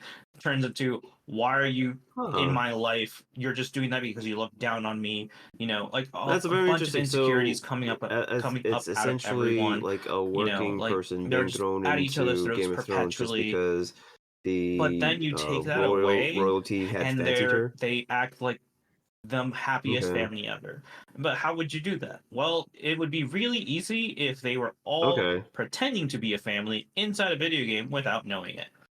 And they are just super happy. Yeah. And it's like that example of like why it's so hard to just forgive the people in your life. It's because it's so hard to separate Yeah. like whatever pain you have that's in interesting. you from what like from the history you have with them, right? And it makes it hard to heal, right? Yeah. But like if those things weren't there, you might have a better relationship with that person. And that's not to say that like, oh, you need to forgive everything. It's just like kind of showing you how those things can just like keep you apart from like your family if that's something that's you're going through, right? And it's something as simple as just the fact that you know that it's them. Anyone else you might be more forgiving simply because they're a stranger, right? It's back on me. And it's just an interesting take on that. Okay. It kind of fell off towards the end for me, but like the whole family dynamic was crucial in me and how much I enjoyed it. Super fair, super fair. Yeah, it does go into a direction of it blurs the lines between reality and, well, that's the whole premise of the show. Sorry, I don't think I'm spelling it right. Hold criticism because I'm going to talk too much about it. But anyways, Kamanahashi, so yeah, good choice. I was like, oh, another Gamer Boy anime, basically, but for sure, yeah. So my seventh and eighth choice, since we're back to my double picks, would be seventh spot would be Zom 100. And my eighth spot would be Castlevania Nocturne. Yeah, so I was very late to the Castlevania scene when the first season came out. So I was like, oh, I need to watch Nocturne because one, they have a lot of beautiful dark people. No. You're it's a very more focused in the queen long lady, story short, badass lady. with this guy in this universe, there was a for one of the best for detectives, choreography, and he was a young and shining star. Year. However, during one of his exams, it was a practical exam. JJK came out with you were some of their supposed fights, to find. Yeah, so Zom 100 again is not complete. It only has 9 episodes. The remaining episodes are find him in the room. Scheduled for early next year, first quarter. So it is. It has been slowed down significantly. The killer was dead. How it did start with episode 9, kind of introducing with a parallel version to the main character. It was like, oh, I feel like this is good. He was kicked from school, and cliffhanger to a season 1 finale. So I was like, oh, I'm happy to count this as completed. Any sort of detective work. But everything Sam said earlier about it hangs true with me. It's like, oh yeah, this up and coming is a story about in the town that he lives in. The millennial or the Gen Z kind of experience with this hard black company lifestyle. It turns out that are like just whenever broken down, he finds or how you separate your humanity almost when you become an employee. Crime, yeah, and or like how humans separate themselves from zombies. His essentially, eyes gloss over. And Japan also doesn't do a lot of zombie stories. I think the previous one was Kabanari Fortress of Kabanari, and then before that was High School DxD. And the other detective is no good at detecting, but he's good at making sure that the Castlevania Nocturne killer stays alive, playing on. And so you have this awkward dynamic of how group mentality dumb dictates Watson, what you can do, what you're allowed to do, and like this breaking super from that. eccentric it's just a good Sherlock Holmes to the Belmont story that they set up in season 1. Can't be found out that he's detecting because I don't think the that's school a spoiler, actively makes sure that you know not and love doing any of detective work. Play into the Otherwise, second he's going to have to be killed in off. A very real. So it's a little bit of that, and it turns out that there is another group at play, and it has to do with the detective's lineage. So like reaching back to Sherlock Holmes and that lore. And you don't really find out anything about that until like midway through, but it's fun and how they do their mysteries and the fact that he's sort of having to detect in secret. So it's like every episode he comes up with this alias that's a play on his name, and it's pretty fun. I'm sorry. How could this happen to me? Mm-hmm. Yeah, but again, highly recommend it. It's in my top 10 because I've been sniped with some choices. But all right, so still coming to our 4th round. We're going back to Alonzo since we're reverse order. So Alonzo, you're number 8. Man, my thing has so many more romance anime than I expected it to be. I swear, if you take, don't you do it. But I don't think this is actually on yours, Jay. Is it Insomniacs? Because I'm going to flip my table. It's not, because I haven't watched Insomniacs yet, but it's on my list to watch. Okay, cool.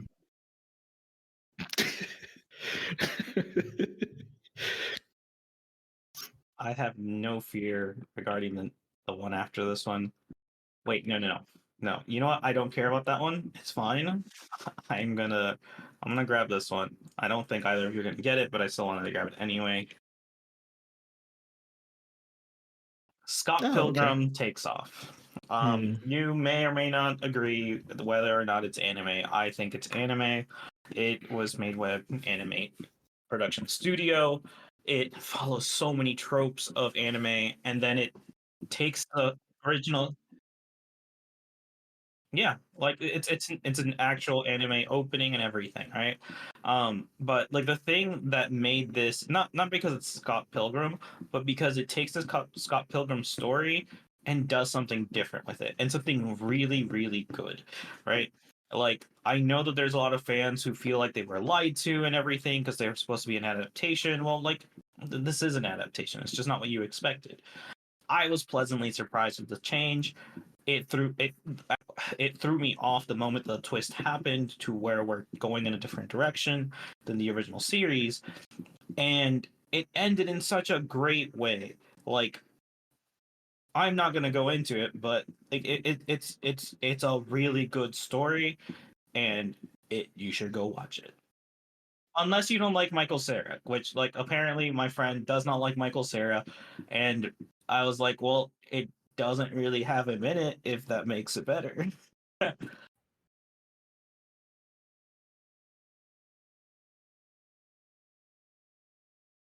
don't think that's too revealing. Or yeah, I think that's a yeah. You could post it like that. It's like a what if something happened, right?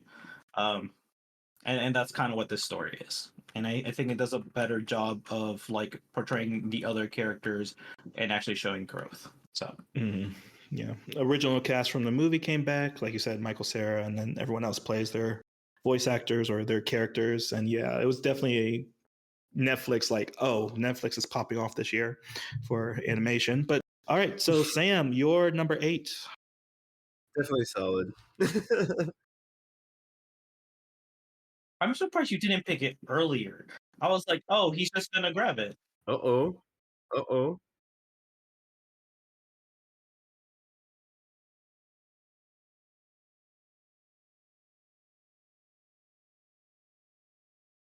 Yeah, that's why I took it as my 8th or 7th.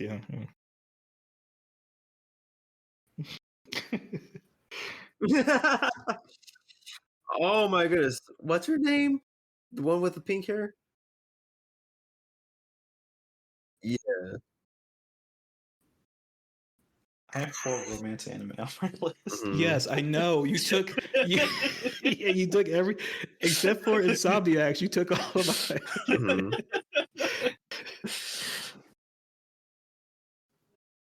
Oh well, Yamada, yeah, Yamada was like last on my list, but yeah. You know, you can blame Sam. He's the one who like took. Yeah, I know he forced it out. You, yeah. You did. You took so much of what I was gonna put on here. Yes.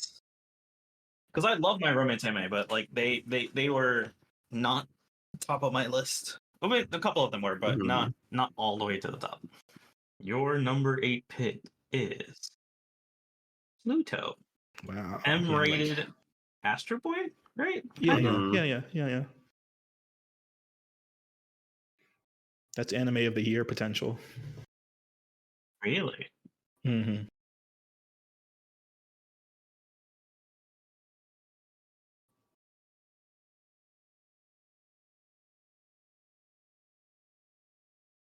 Yeah, Cabaret. Yeah. Attack on Trains. Hot D.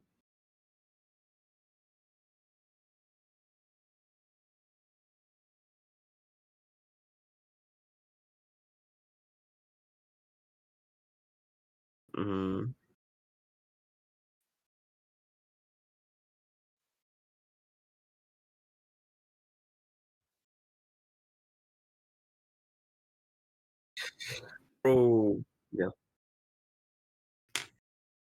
Quick tangent on spoilers. One of my friend groups like had watched Nocturne before everybody else was, and he had just dropped like a big scene in the anime that's very validating for the main character. You know what I'm talking about, Jay, the one at the lake.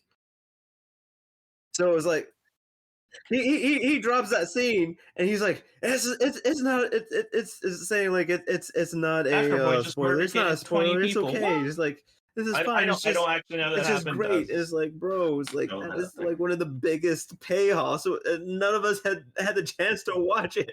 Why are you doing that, man? It was just super rude.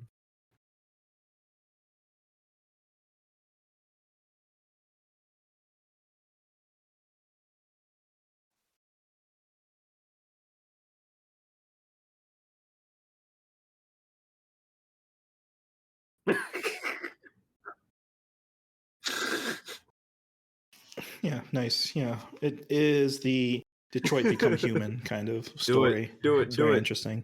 All Do right, it. so that finishes up our fourth round. All right, so off the table are Forbidden Deductions, Pluto, Goodnight World, Scott Pilgrim Takes Off, Zom 100, Jay is like, and don't take that Castlevania from me. Nocturne. I don't have much. We are Don't to take that one from me. Alonzo for your ninth pick. The silence of, oh my god, I have to choose my babies.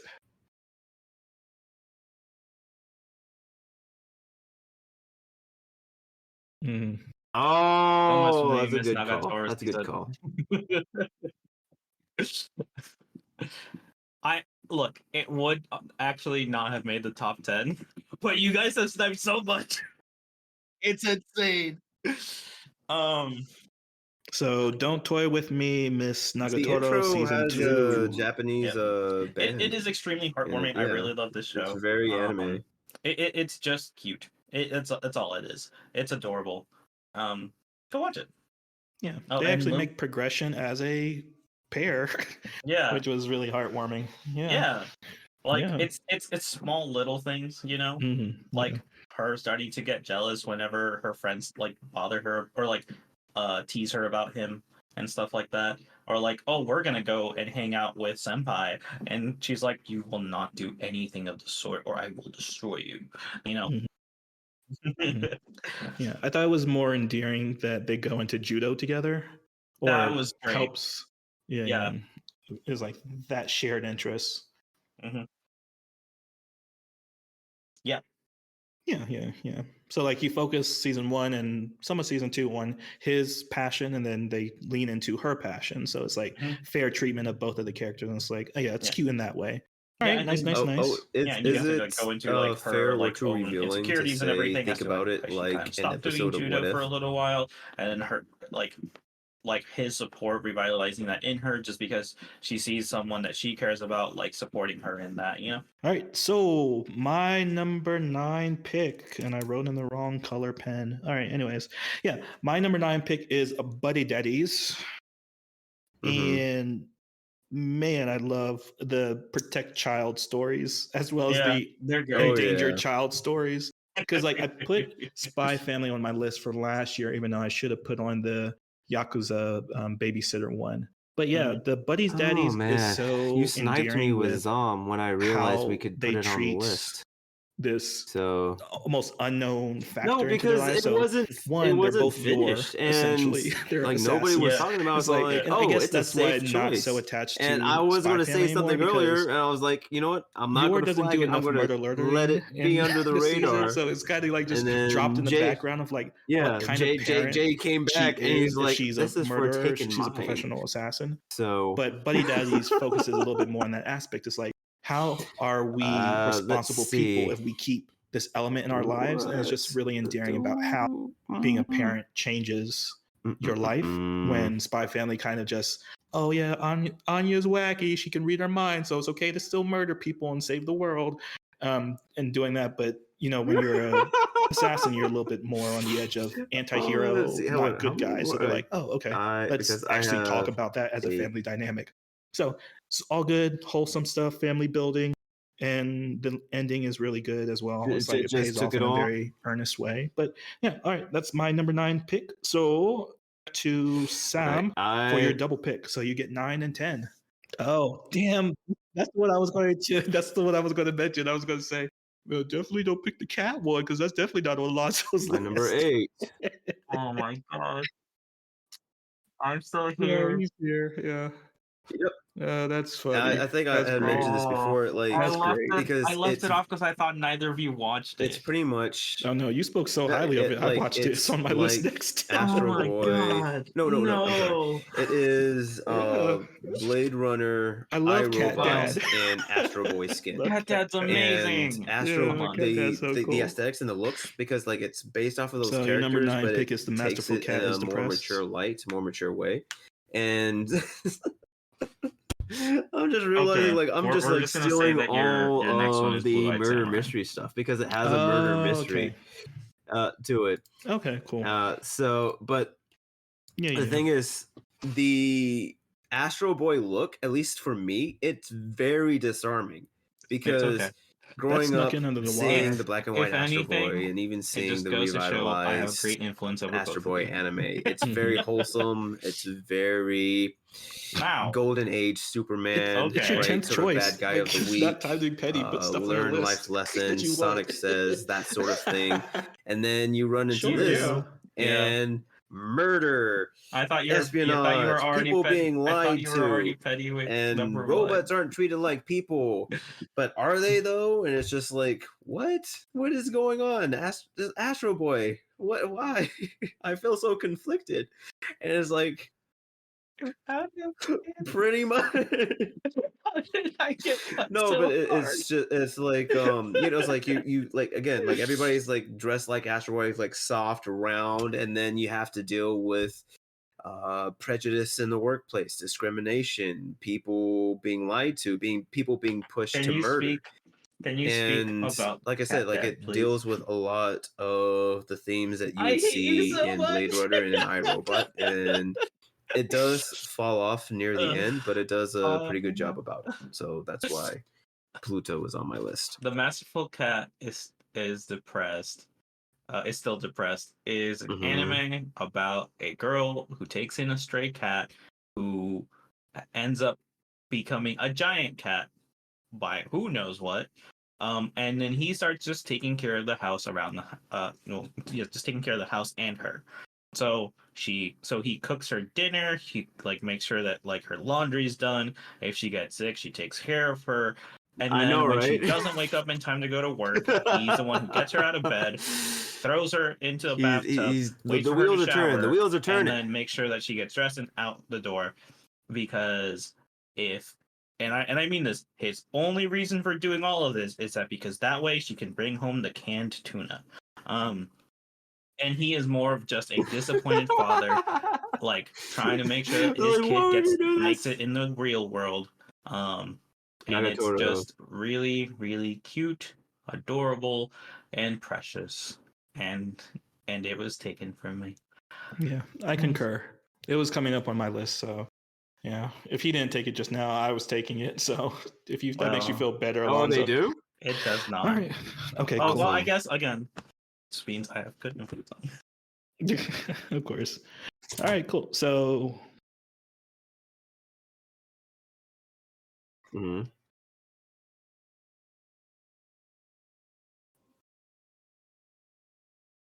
I will end you.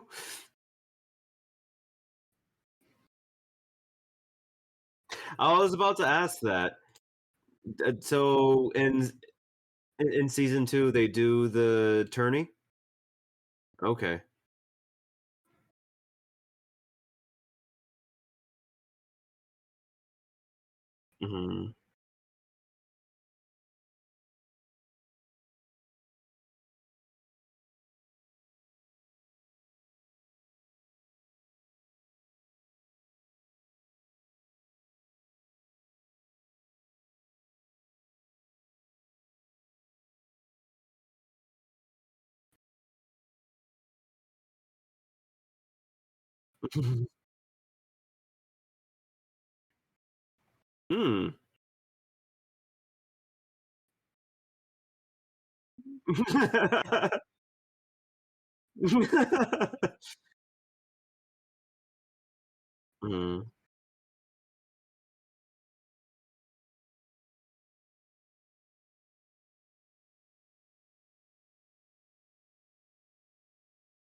Yeah.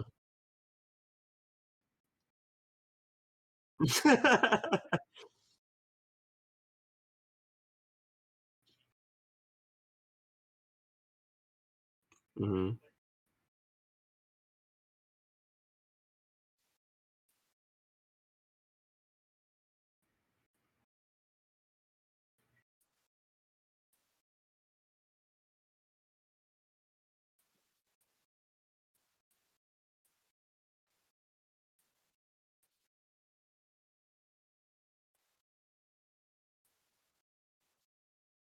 Hmm.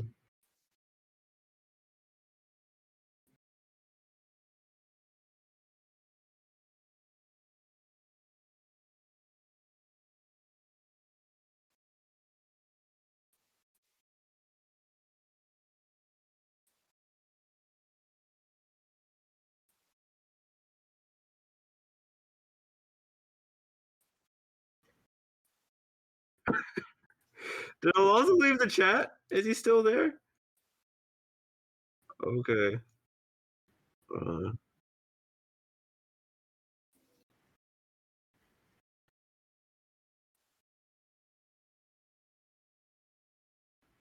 hold on. I can't find the thing that I want.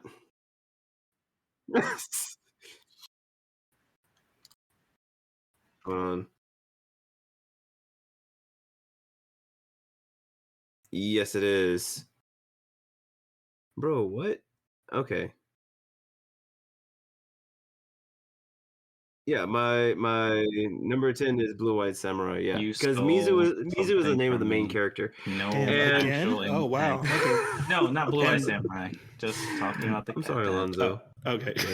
Still the cat. I Anyways, again, I haven't seen it, and that was some like again, it came out very No, late and almost I was just unexpected. I being don't think petty. there was much promotion of it on Netflix. But just real quick, Sam, to talk about it. When you said enter the country to make Oh, I babies, thought are you we talking get 12 about they came choices to the though, country right? and sexually assaulted people? Yeah. My stuff's good. Oh no. But so Cat Dad, like Jay had said, you spoke very highly of it.